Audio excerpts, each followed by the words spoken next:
दोस्तों, ये बात आम है कि इंसान के दिन की शुरुआत जैसे ही होती है वैसे ही उसका पूरा दिन गुजरता है। अगर दिन की शुरुआत अच्छी हो तो दिन भी अच्छा गुजरेगा, और अगर दिन की शुरुआत बुरी होगी तो पूरा दिन खराब गुजरेगा। इस बारे में आपका क्या तजुर्बा है? आप हमें ज़रूर बताइएगा। दोस्तों, आज की वीडियो में हम आपको चंद ऐसे कामों के बारे में बताने जा रहे हैं जो आपको सुबह उठकर बिल्कुल भी नहीं करना है। अगर आप सुबह को उठकर ये काम करते हैं तो आपकी ज़िंदगी में परेशानियां आ सकती हैं और आपकी ज़िंदगी को ये काम तबाह कर सकते हैं। इन कामों की वजह से आपका घर बेबरकती और नहुसत का गढ़ बन सकता है। ये काम कौन कौन से हैं, इस बारे में हम आपको इस वीडियो में बताने वाले हैं। दोस्तों, हर इंसान को चाहिए कि वो अच्छी आदत को अपनाए और बुरी आदत को छोड़ दे।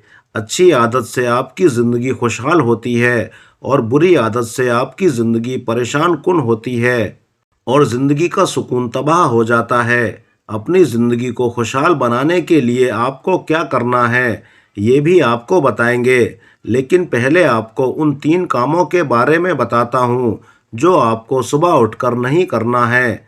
ये 3 काम गौर से सुन लीजिए। पहला काम जो आपको सुबह उठकर नहीं करना है वो ये कि आपने बगैर हाथ मुंह धोए कोई चीज़ खानी या पीनी नहीं है। अक्सर लोगों की आदत होती है कि लोग बगैर हाथ मुंह धोए चाय पी लेते हैं, और कुछ लोग जिनको सिगरेट पीने की आदत होती है वो उठने के साथ ही सिगरेट लगा लेते हैं। तो ये काम ऐसा है कि जो कभी नहीं करना चाहिए। इससे बहुत से नुकसानात हैं। आपकी सेहत पर भी इसके बुरे असर पड़ सकते हैं और आपकी ज़िंदगी पर भी इसके बुरे असर पड़ सकते हैं। इसलिए आपको ये काम कभी नहीं करना है। इस आदत को आपको आज ही छोड़ देना है। दूसरा, जो काम आपको सुबह उठकर नहीं करना है वो ये है कि आपने सुबह उठकर गुस्सा नहीं करना है और ना ही लड़ाई झगड़ा करना है। अगर ऐसा करोगे तो आपका पूरा दिन खराब गुजरेगा, घर में नहुसत पैदा होगी और घर की बरकत भाग जाएगी। अपने दिन की शुरुआत हमेशा अच्छे मूड के साथ करें। अपने मूड को आपने उठते के साथ खराब नहीं करना है। ऐसा करना पूरे घर के माहौल को खराब करता है और पूरे घर का माहौल टेंशन में बदल जाता है। ऐसे घर में बरकत और रहमत नहीं होती, और जब बरकत और रहमत नहीं होगी फिर उस घर में बेबरकती और नहुसत ही होगी और ऐसा घर बर्बाद ही होगा।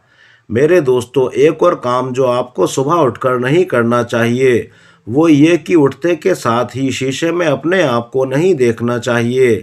कुछ लोगों की आदत होती है कि सुबह उठने के साथ ही शीशे के सामने खड़े हो जाते हैं, और कुछ लोग तो सिर के पास ही शीशा लटकाए होते हैं और सुबह उठकर शीशा देखते हैं।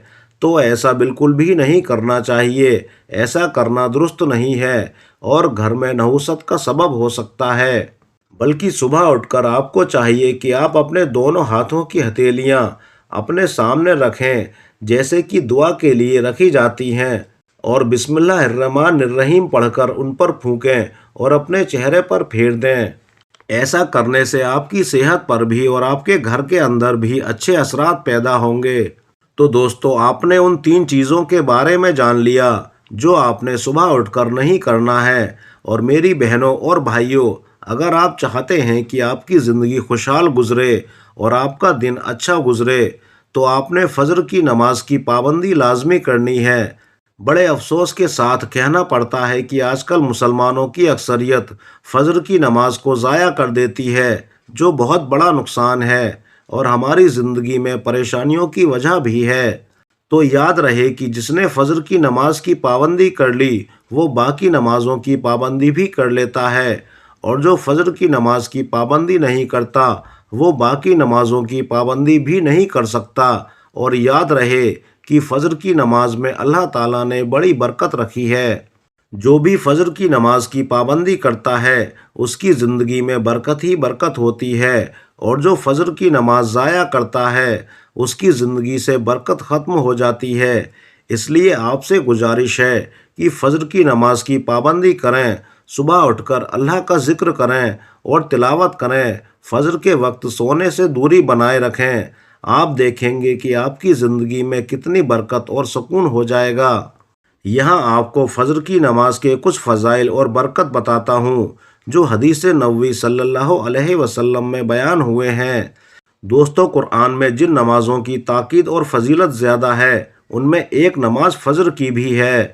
اس کی فضیلت میں کچھ روایت سن لیجئے کہ فجر کی نماز کے بارے میں حضرت عائشہ صدیقہ رضی اللہ تعالی عنہا سے روایت ہے کہ حضور اقدس صلی اللہ تعالی علیہ وسلم ارشاد فرماتے ہیں کہ فجر کی 2 رکعتیں دنیا اور ما فیہا سے بہتر ہیں، با روایت مسلم اور ترمذی۔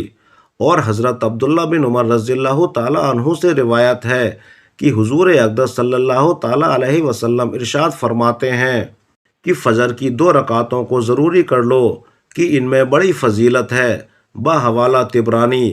اسی سے صحیح مسلم میں رسول اللہ صلی اللہ علیہ وسلم کا فرمان ہے کہ جس نے صبح کی نماز و جماعت ادا کی وہ شخص اللہ کے ذمے یعنی حفاظت میں آ گیا۔ بس تم میں سے کسی سے اللہ تعالیٰ اپنے ذمے کے بارے میں کسی چیز کا مطالبہ نہ کرے گا، بس جس شخص سے اس نے اپنے ذمے کے بارے میں کوئی مطالبہ کر دیا تو وہ اس کو پکڑ لے گا اور اوندھے منہ جہنم میں پھینک دے گا۔ پیارے بھائیوں اور بہنوں، اللہ تعالیٰ کی ذمہ داری میں آ جانے سے مراد اس کی حفاظت اور نگرانی ہے اور اس کی رعایت میں آ جانا ہے۔ کیا آپ جانتے ہیں کہ اس کی حفاظت اور نگرانی کیا ہے؟ یہ تمام تر اللہ کی رحمت ہے کہ جب وہ انسان کو اپنے دامن میں ڈھانپ لیتی ہے تو اس کے آلام راحت میں بدل جاتے ہیں۔ یہ تمام تر اس کا لطف و کرم ہے۔ جب اللہ رب العزت کا لطف و کرم ہوتا ہے تو وہ آگ کو بھی ٹھنڈا اور سلامتی والا بنا دیتا ہے، اور اس کی حکمت غلبہ اور ارادہ ہے جو سب پر غالب ہے، اور جب وہ فیصلہ کرتا ہے تو دشمن کو بھی دوست بنا دیتا ہے اور خونخوار شیر کو بھی مہربان کر دیتا ہے۔ دوستو، اس حدیث کی تصریح ایک عربی شاعر نے اپنے شعر میں بڑے خوبصورت انداز میں یوں کی ہے: بس اے نوجوان، اگر تجھ کو عورتوں کے فتنے میں مبتلا ہونے کا اندیشہ ہے تو اپنے دن کی شروعات فجر کی نماز سے کر، اللہ تیرا نگہبان اور محافظ بن جائے گا۔ اگر گھر سے نکلتے ہوئے تیرا دل ظالم کی ملاقات سے لرزتا ہے تو اپنے دن کی شروعات فجر کی جماعت و نماز کی ادائیگی سے کر، اللہ تعالیٰ تیرا محافظ اور ساتھی بن جائے گا۔ اگر تیرا دل سفر کے خطروں اور اس کی وحشتوں سے گھبراتا اور لرزتا ہے تو تجھ کو چاہیے کہ اپنے دن کی شروعات فجر کی نماز سے کر، تو اللہ کی حفاظت اور اس کی پناہ میں آ جائے گا۔ تو اپنے اولاد کی آگ یعنی جہنم میں جانے کے ڈر میں مبتلا ہے تو تجھے چاہیے کہ فجر کی نماز وقت پر ادا کر اور اپنے پورے گھر کو بھی اس کا حکم دے اور اس بات پر استقامت اختیار کر، تو اور تیرا پورا گھر اللہ تعالیٰ کی حفاظت اور نگہبانی میں آ جائیں گے۔ تو دوستو، یہ ہے فجر کی نماز کا کرشمہ کہ ایک فجر کی نماز کی ادائیگی میں اللہ تعالیٰ نے انسانوں کے لیے کتنی برکت اور فوائد رکھے ہیں۔ تو یہ تھی ہماری آج کی ویڈیو۔ اگر یہ ویڈیو پسند آئی ہو تو ہمیں ضرور بتائیے گا۔